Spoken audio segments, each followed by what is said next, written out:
राजा शुद्धोधन और रानी माया के यहाँ लुम्बिनी में एक पुत्र का जन्म हुआ, जिसका नाम सिद्धार्थ रखा गया। सिद्धार्थ का जन्म बड़े वैभव और समृद्धि के बीच हुआ। उनके जन्म के समय एक महान साधु ने भविष्यवाणी की थी कि यह बालक या तो एक महान राजा बनेगा या फिर एक महान संत। राजा शुद्धोधन ने सोचा कि सिद्धार्थ एक महान राजा बने, इसलिए उन्होंने यह सुनिश्चित किया कि सिद्धार्थ को महल के बाहर की दुनिया के दुख और तकलीफों से कभी सामना न हो। सिद्धार्थ का जीवन महल के अंदर बहुत आरामदायक और सुखमय था। उनके चारों ओर केवल खुशी, सुंदरता और संपन्नता थी।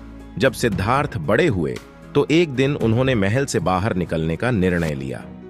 राजा ने उनके लिए हर जगह सुरक्षा और सजावट की व्यवस्था की, लेकिन फिर भी वे कुछ ऐसे दृश्य देख पाए जो उन्होंने पहले कभी नहीं देखे थे।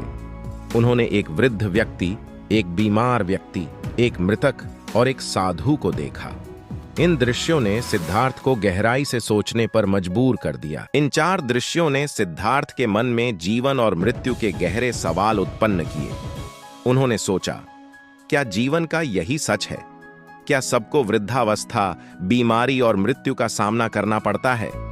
इन सवालों के जवाब ढूंढने के लिए सिद्धार्थ ने अपना राजमहल, परिवार और सुख सुविधाएं छोड़ दी। वे जंगल की ओर निकल पड़े और एक साधु का जीवन अपनाया। सिद्धार्थ ने विभिन्न गुरुओं से ज्ञान प्राप्त करने की कोशिश की और कई वर्षों तक कठोर तपस्या की। उन्होंने खुद को खाने पीने से दूर रखा और शरीर को अत्यधिक कष्ट दिए, लेकिन इतनी कठिन तपस्या के बावजूद भी उन्हें आत्मज्ञान प्राप्त नहीं हुआ। अत्यधिक तपस्या से थककर सिद्धार्थ ने समझा कि बहुत ज्यादा कष्ट या बहुत ज्यादा भोग, दोनों ही रास्ते गलत हैं।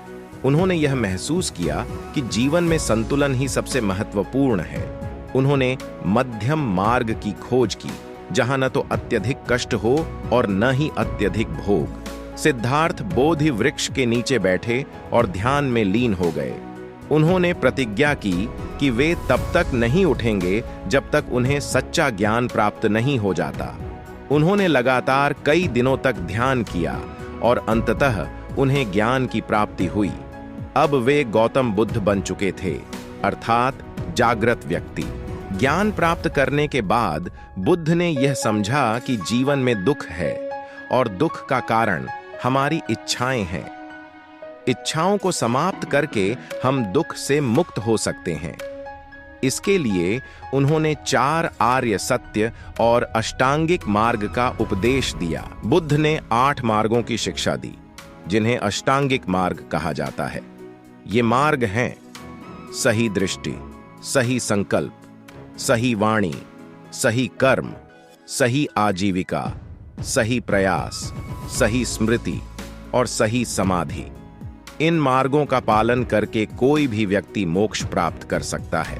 ज्ञान प्राप्ति के बाद बुद्ध ने अपना शेष जीवन लोगों को सिखाने में बिताया।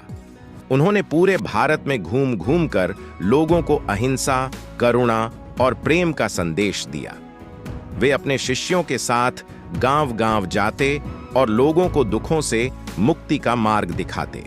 आज के युवाओं के लिए बुद्ध का संदेश बहुत महत्वपूर्ण है। आज की दुनिया में जहां लोग बाहरी चीजों में खुशी ढूंढते हैं, बुद्ध का कहना है कि सच्ची शांति और खुशी आत्मज्ञान और करुणा में निहित है। हमें संयम और संतुलन के साथ जीवन जीना चाहिए और अपनी इच्छाओं को नियंत्रण में रखना चाहिए।